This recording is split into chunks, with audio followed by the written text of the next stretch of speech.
Un podcast Lectos. La boîte est une nouvelle issue d'un recueil inédit intitulé Ilzer, écrit par Yann Vacher. La lecture est assurée par Eva Allemand et Ludovic Baude. L'habillage musical par Jackie Lemaine.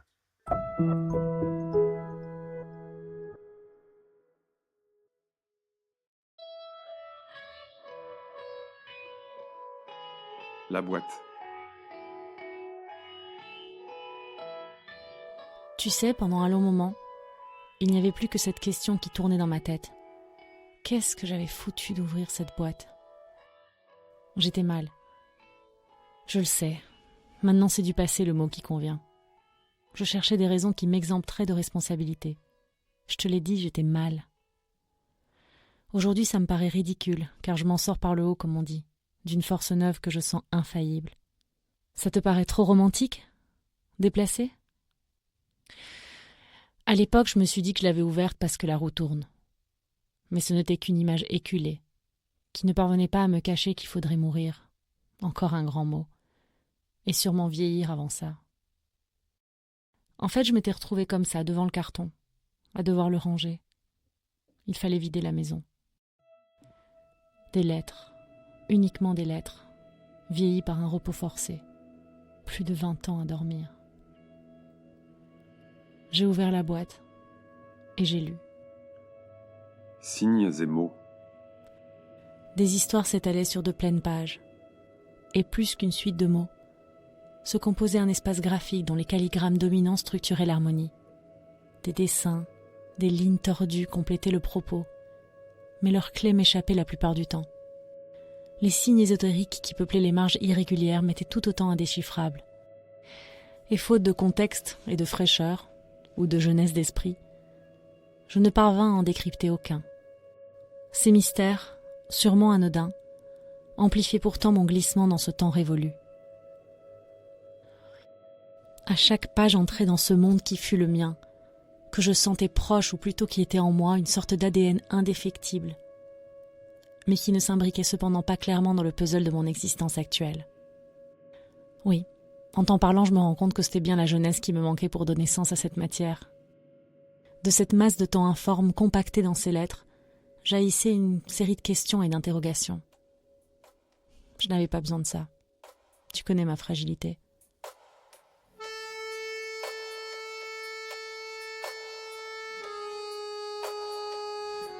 Après avoir lu les premières lettres des copains, j'ai dévoré, sans voir que l'heure avançait, une dizaine de mes relations passées. Le temps, jusque-là si dilaté, s'est brusquement contracté dans mon corps au moment où je suis sortie de mon état. Combien de temps m'avait pris cette lecture ? Je n'en sais rien. Trop pour mon emploi du temps, c'était sûr. Ma chute dans le passé m'avait coûté, et l'argent n'était rien. J'ai refermé la boîte avec l'intention, ou plutôt l'obligation de ne pas y retourner. Cette impression de naviguer entre deux temps m'était désagréable. J'aurais pu la qualifier de nostalgie, tout simplement. Mais je crois qu'il y avait dans mon ventre une pelote serrée dont chaque extrémité se constituait d'un mélange indigeste d'espoir, de regret et d'angoisse. Sur l'instant, il me semble pourtant que ce fut l'espoir que j'ai fui, trop habitué à m'y noyer. Je n'étais pas bien, et cela dura plusieurs jours, je crois. J'avais pourtant pris soin de m'éloigner de la boîte, mais c'est le contraire que j'aurais dû faire, tu sais. J'aurais dû éloigner la boîte de moi. Je la savais présente, là, dans mon espace quotidien, prête à s'ouvrir et avec elle un passé dont je redoutais l'ardeur. Je t'ai pas appelé à ce moment-là. Je le fais maintenant. Et maintenant, je vais bien. C'est risible. C'est nouveau aussi.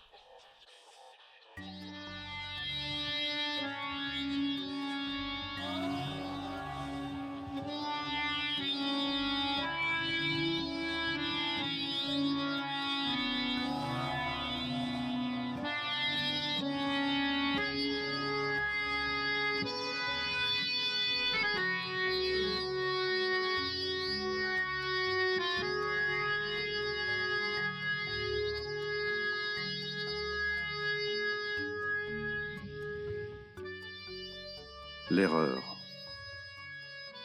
3 semaines. C'est la durée de mes nuits tourmentées. C'est aussi le répit que nous avons partagé avec la boîte avant qu'elle ne reparte à l'assaut de ma vie. Oui, j'ai craqué.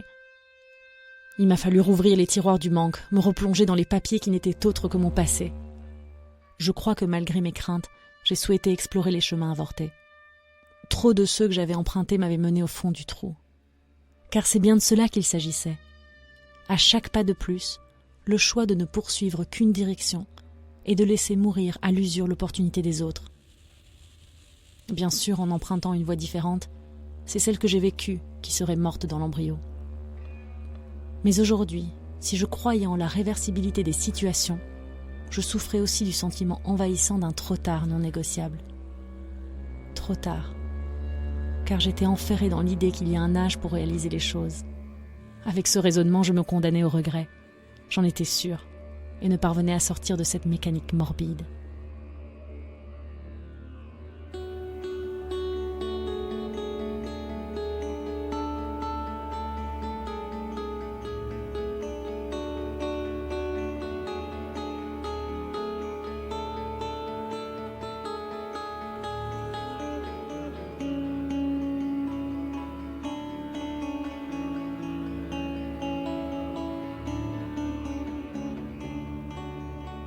Le sortilège.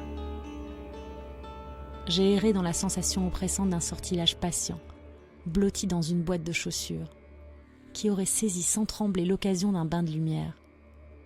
Il était le garant de mon passé, le dépositaire de ses traces de vie, puis dans mon geste présumé sans conséquence, il s'est découvert libre d'investir mon présent.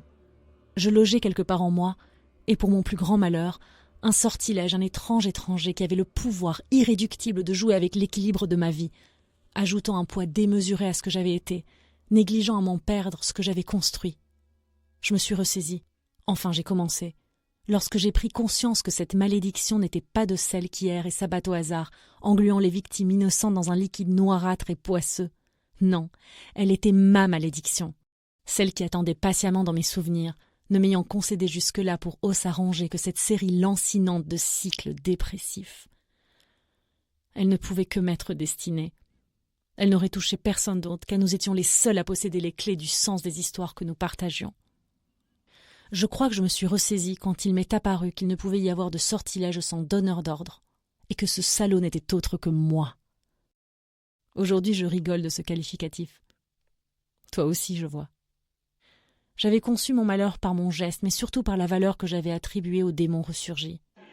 Rien de démoniaque en réalité. Je prenais simplement conscience du temps. Je l'avais parcouru comme un long périple, mais dans cette boîte, il s'était condensé. En une seconde, 20 années avaient défilé. Je comprenais aussi tout doucement que ce rapport tout relatif au temps m'avait effrayé, car il me projetait irrémédiablement dans l'avenir, et dont ma fin semblait désormais si proche.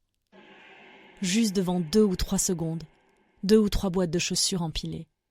Jusque-là, tu sais, durant mes phases dépressives, je n'avais surprenamment jamais pensé à la mort. J'étais mal et avais pris l'habitude d'attendre de remonter. Je n'étais pas, et tu me connais, de ces suicidaires. J'étais plutôt un dépressif immortel, optimiste, persuadé qu'à chaque chute succéderait une colline à gravir, et derrière elle, comme à chaque fois, un trou où sombrer.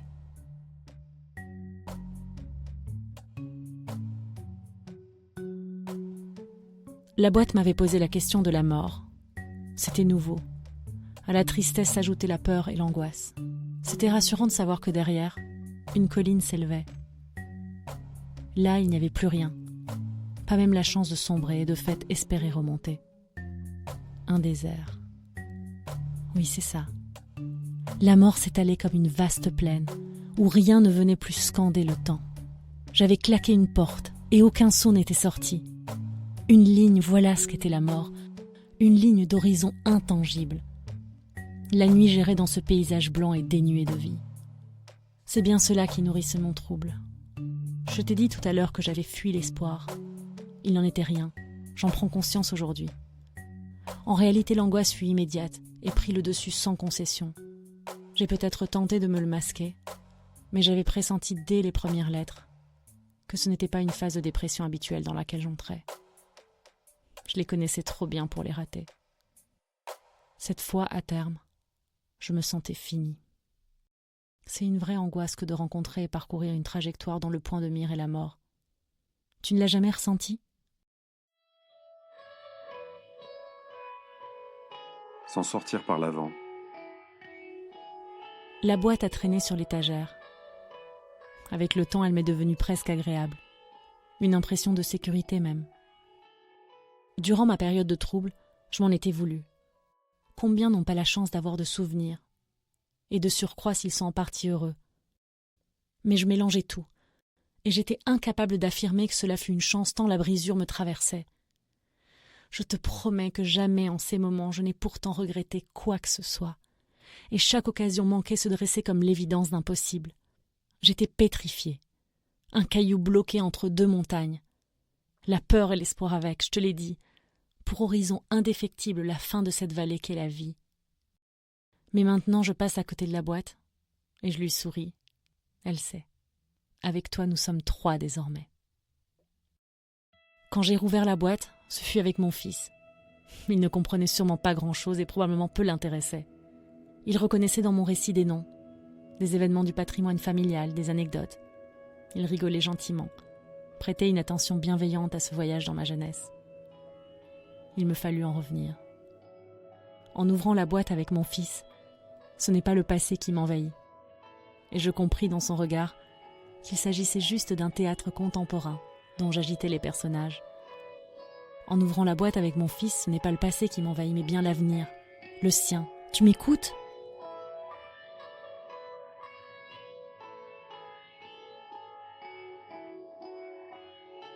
Grandir. Tu sais, je me suis senti vieux le jour où j'ai pris conscience que la jeunesse ne se vivait avec sincérité que dans le rire des enfants. Je me suis sentie jeune quand j'ai surpris ce dernier parcourir mes lèvres pourtant déjà un peu plissées. Avec la boîte, j'avais appris la relativité. Ce qu'aucun physicien n'était parvenu à me rendre accessible s'étalait désormais sur les murs de mon expérience. J'avais couru dans le labyrinthe de l'existence en franchissant chaque fourche, sans en percevoir ni les enjeux, ni les choix qu'elle représentait. Tout était question de vitesse. Lorsque l'espace des paysages défile, il se dilue et se déforme, devenant pour un instant la conscience du temps. Par histoire et trajectoire, ma vie avait penché du côté de la jouissance active, et trop souvent des larmes qui l'accompagnent. À l'autre bout de la balance, sur son plateau, la sérénité du contemplatif m'avait salué maintes fois.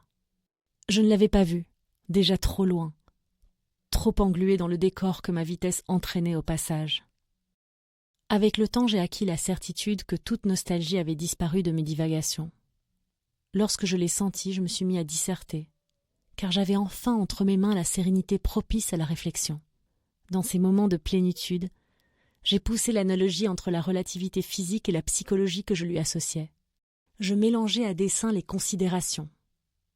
La notion de grandir offrait une matière idéale à ces spéculations.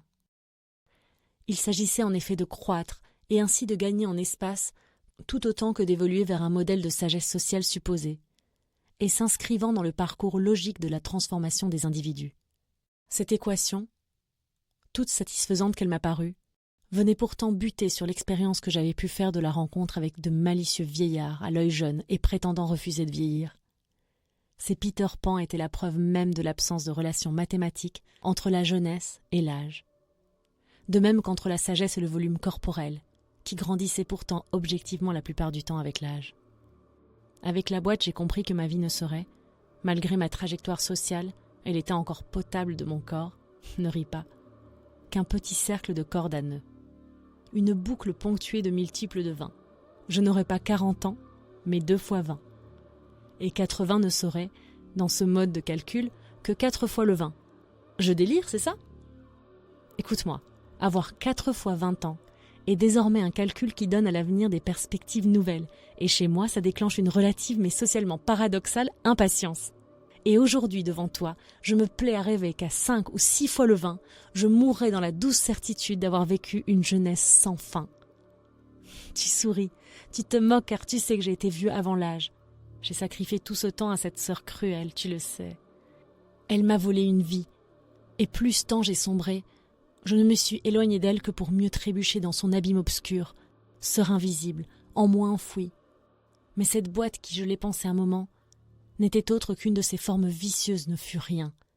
La spirale dépressive s'est refermée sur elle-même, engouffrant son fiel comme d'autres mangent le miel, dégueulant par sa bouche avide son jus destructeur.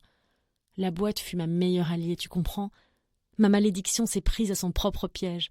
En se maudissant, elle a réveillé les couleurs de la vie. Je parle trop vite, je te perds. Que dis-tu? Non, je n'ai pas renoncé à la vie. Je t'ai perdu, n'aie pas peur. C'est moi qui te rassure? La roue tourne. Avant de mourir, je dirai aux plus jeunes qui m'entourent, ceux qui n'en seront pas encore à une fois ou deux au nœud du vin, de remplir avec abondance leur boîte. Aux plus vieux, je conseillerais d'ouvrir la leur, sans peur. Une fois cette mission de vieux sage moraliste accomplie, j'accepterai sans conviction d'avoir un peu grandi. Retournant à ma jeunesse éternelle, je ferai le choix ultime d'en finir. Tu rigoles? Je te promets que j'en suis là, transcendée par cette force de n'avoir plus peur. Tu ne me crois pas? Je suis apaisée parce que j'ai sombré. Tu te dis que comme d'habitude, cela ne durera qu'un moment, puis à nouveau la trouille et le doute m'envahiront. C'est dans ces moments-là que je t'appelle et passe te voir. Tu crains que je ne sois encore ta charge, l'ami dépressif qui disparaît lorsque le sourire revient? Pas cette fois, crois-moi. Je suis fort.